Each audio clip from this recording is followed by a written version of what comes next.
Oh yeah, we're going to talk about this. Yeah, this big fresh son of a bitch. That's right. That's what is coming up next. So, let's go! Bam! 信じられません。今日、この信じられない事件が今、我々の眼中において展開されているのであります。今やゴジラの飛び出した後は、ガトスはゴジラの周りをから例えば、ゴジラは移動を開始いたします。我らが土山方面に向かう模様であります。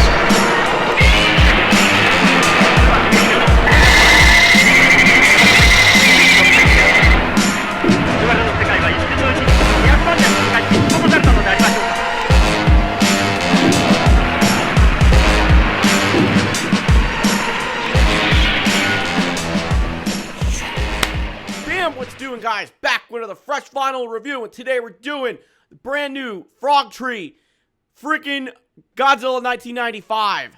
This thing is gorgeous if you haven't noticed already, so let's get some facts right out of the way here. I picked this up at Kaiju Brooklyn from Kaiju Live. Bam. Awesome.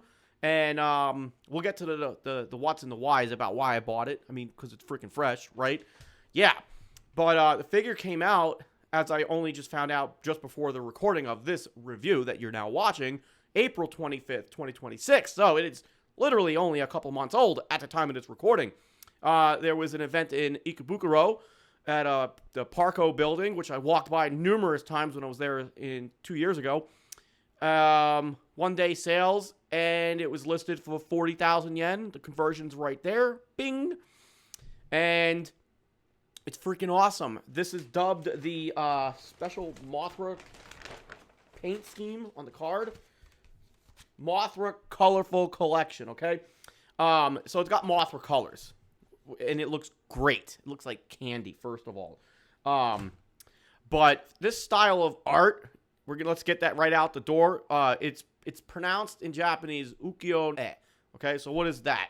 That was, Google it, but in brief, this is a style of art from back during the 17th and 19th centuries in Japan, where they had a special technique about making this art style from block forms and how they printed it. Typically, you would see it in like sumo wrestlers, floral and fauna designs and whatnot. Google it. It's pretty interesting. I'm not going to go into the depth about it. But that's the style what this Godzilla is supposed to be replicating here. You know, as far as the sculpt and the detail and everything. Okay? So, like I said, I bought mine at Kaiju Brooklyn from Kaiju Live. Knowing that it was for sale in Japan at 40,000 yen, which is probably about like $300. Again, I forget. It's down there. I have to convert it when I go to edit. You know, so clearly getting it from Japan to United States to Kaiju Brooklyn, you know, so it was a little bit more money.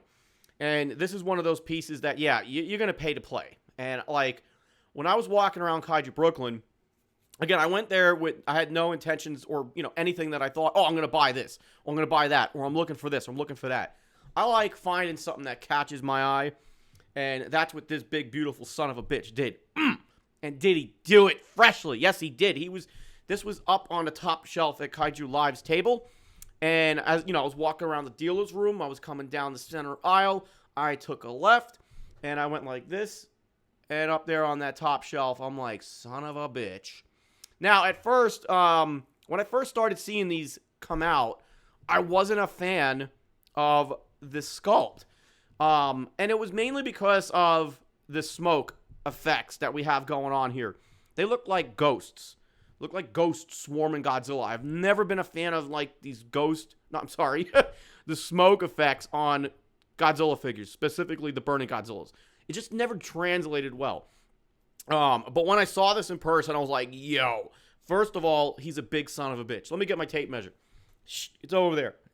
He's about, like, 15 inches tall, give or take. 10, 12, 13, maybe 13, 14 inches. I should have measured. But it's over there, and I can't reach it.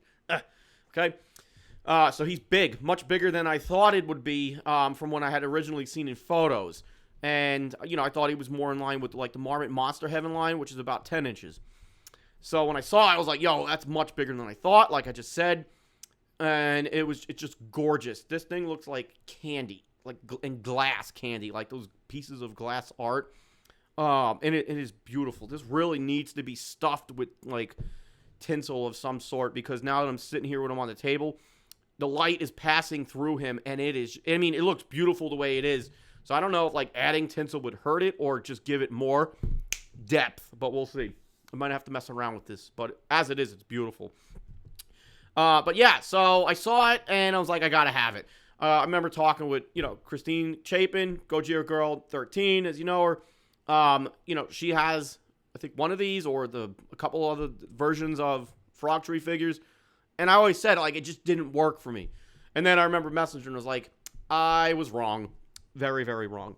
And then talking with David Dopko. Yeah. When he said, an old school Japanese art style, he totally changed my perspective. And I'm like, you know what? You're right. It does. Even like that old school yokai art. And then I just got the figure. I got the sculpt, and it just clicked. It all just happened as soon as I laid my eyes on it there at Kaiju Brooklyn, okay? So the figure comes in a big-ass bag. Big-ass bag. You could probably roll me in a ball, stuff me in it, and send me seaworthy, So, big bag. Big bag. Which is nice, it's zip-locked, so if you needed to, like, put them back in it or whatever, if you're going to resell them. Make sure you save your staples from the header card, okay? Frogtree, Mothra, Color Collection, staples. Save them. Those are rare, people. Like, you don't really understand. They're rare. Save your staples. Okay? But yeah, part of the Godzilla vinyl art line. Big header card. Comes in the top of the bag and everything. It's got all the information on there. Godzilla 95, Frogtree. Boom. Freaking gorgeous. Okay? Let's do some size comparisons. I was looking at my Sofubi room, and I'm like, what other Frogtrees do I have? So we're going to bring up the first Frogtree.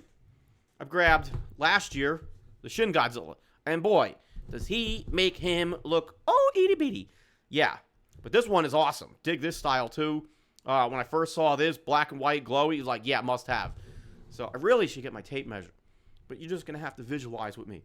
This one is probably about 10 inches, 10, 11, 12, 13. Yeah, so he's about like 13, 14 inches tall. Big. Very, very big, okay? Then, I don't know if I'm going to have room. I'm going to bring up the other one that I have. That's when I realized I had 3 Frogtrees.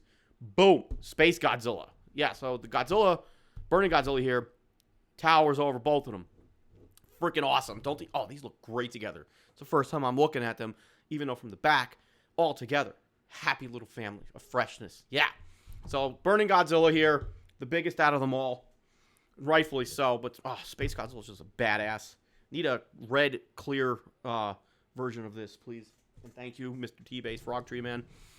All right, so let's talk about this. So we talked about his release date, got it Kaiju Brooklyn, the price and whatnot. Yeah, again, I paid a little bit more. And this was my purchase for the summer. I'm missing G-Fest. That's happening next week at the time of this recording. And this was my purchase for the summer, at least for conventions, because there's clearly other shit that I'm buying and waiting to be ordered and delivered and whatnot. But, collector's problems, right? So it was definitely worth the price. I paid like $700 for it, okay? You got to pay to play. Get them out of the bag, and it's all put together. You don't have to worry about sticking no tails on or nothing like that because it's just glued in place anyways. So while we're talking about that, a couple points of articulation at the arms, at the torso. But you're going to want to be careful with that because I'm not a fan of torso turning Godzillas. We don't need him doing any twist trunks because that's how you're going to scratch the freaking dorsal plates on the back. Because if I decided to push it further, I'm already resting on the dorsal plates here. And we're not going to do that. That's not fresh. But again, arms move, torso moves, legs move. That's it. Again, it's not really a figure you're going to be posing around or whatnot, other than some photos.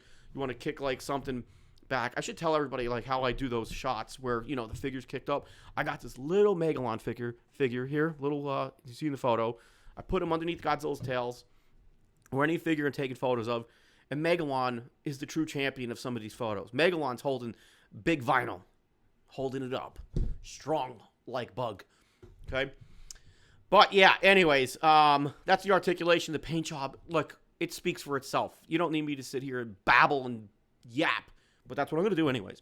But it's just gorgeous. It is translucent vinyl. We have blue. We have purple. We have yellows and oranges. It's almost like a copper color. Greens, more blues, yellows. purples, pinks, even these the burning or the smoke effects.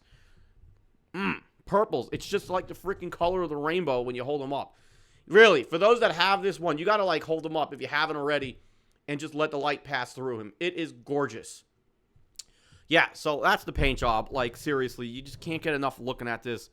Again, another centerpiece. I still got to do a video on centerpieces. This year, we were talking about this on Kaiju Live, like, you know, the top figures. And this is in top running for figure of the year. For me, at least for my collection, out of 3. Boom, okay?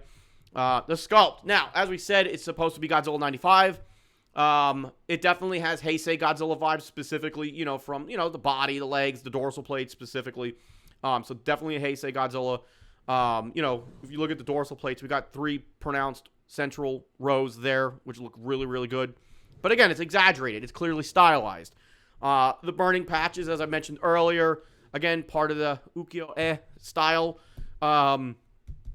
They look really good, and it works. There's 3 other variants of this figure. I personally feel like this one looks the best.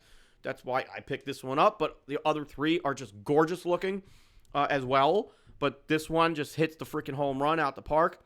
Well, like a home run's outside the park, clearly. But the sculpt, it's beautiful. Again, these smoke effects work. They're not as pronounced as other versions of this figure or other styles of, you know, different Godzillas, like the -1.